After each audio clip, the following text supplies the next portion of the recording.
आज हम आपको बुद्ध के एक महत्वपूर्ण उदाहरण के बारे में बताने जा रहे हैं।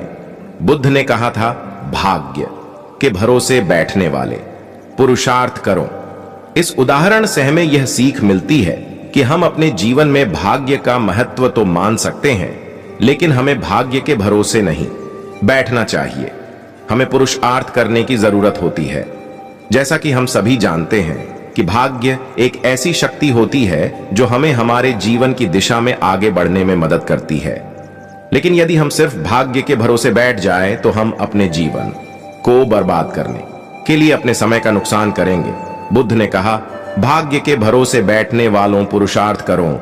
जीवन में भी भाग्य का महत्व है, लेकिन भाग्य के भरोसे बैठकर अपने अमूल्य समय को बर्बाद मत करो, क्योंकि पुरुषार्थ करने से तो भाग्य की रेखाएं बदल जाती है।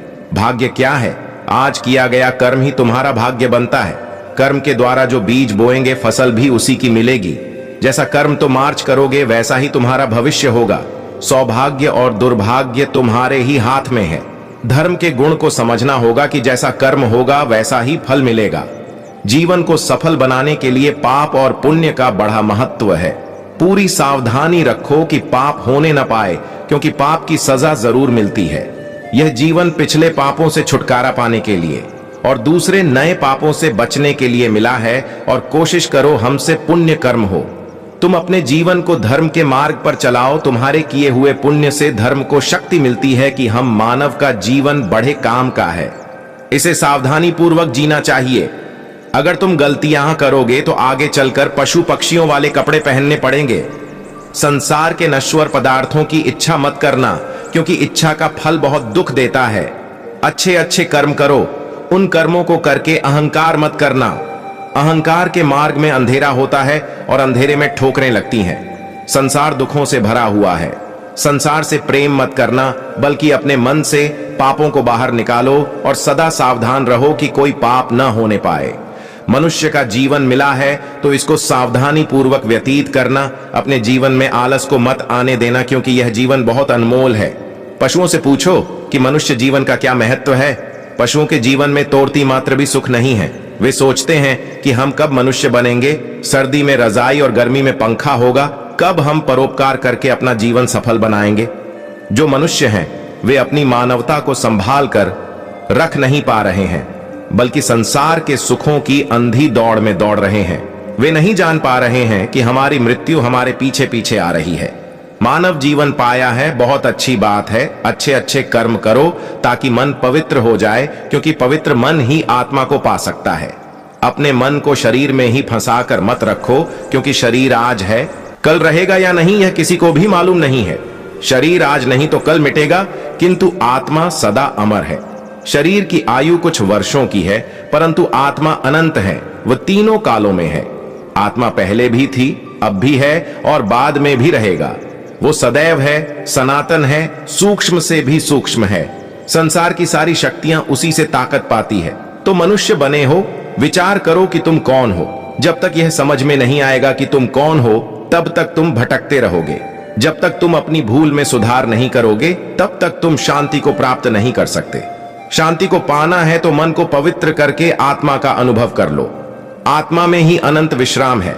यह शरीर कुछ समय के लिए मिला है, वास्तव में तो महात्मा हो। तुम्हारा शरीर जिससे शक्ति पा रहा है वो आत्मा ही है, और वही आत्मा तुम्हारे शरीर में मौजूद है।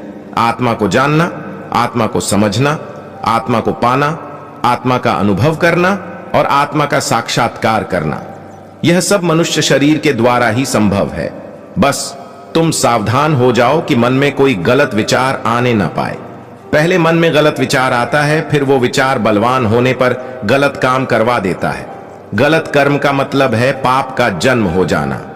बुद्ध ने कहा कि तुम्हारे जीवन के साथ साथ काल भी दौड़ रहा है। बचपन और यौवन कब निकल जाएंगे पता भी नहीं चलेगा। शरीर भी अनेक रोगों से घिरा रहता है। इस शरीर की शारीरिक और मानसिक दोनों प्रकार के रोगों से रक्षा करनी पड़ती। रोग और पीड़ा दोनों शरीर को निर्बल करते रहते हैं। रोगी और पीड़ा दोनों को ज्ञान अच्छा नहीं लगता।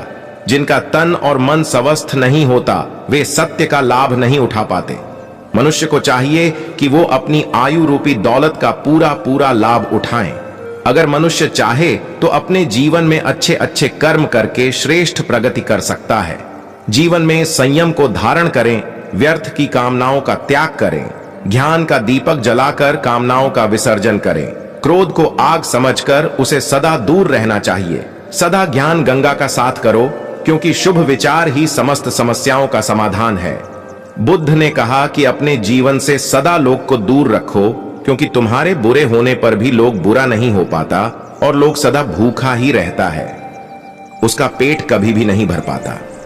अगर लोग की वासना प्रबल है तो वह दूसरे जन्म में भी पीछा नहीं छोड़ती। जिस मनुष्य को लोग अपने वश में कर लेता है, उसका ज्ञान वह चुरा लेता है। लोगों को शांत करना है तो संतोष की शरण में जाना होगा। मोह के आकर्षण में मत आना, क्योंकि मोह से तुम्हारा मन बन जाएगा और बंधा हुआ मन तुमको बहुत दुख देगा। मन के दुख का कारण है, मन में अगर अज्ञान है तो दुखों से कभी भी छुटकारा नहीं हो सकेगा। बस एक ज्ञान ही है जो तुमको परम शांति और मोक्ष दे सकता है। तुम अपने तन और मन में प्रेम तथा ज्ञान की ज्योति जला लो, फिर तुम्हारे जन्म जमांतर का अज्ञान में जाएगा। आज तो मनुष्य जन्म को धारण करके बैठे हो, इसका मतलब यह है कि तुम शांति और मोक्ष के अति निकट हो। अब तुम संसार में रहकर भी संसार के लगाव में मत फंसना, संसार के अज्ञान से दूर रहना, क्योंकि वो तुमको बांध देगा। अपनी आत्मा का ध्यान करो, वह तुमको सर्व बंधनों से मुक्त कर देगा।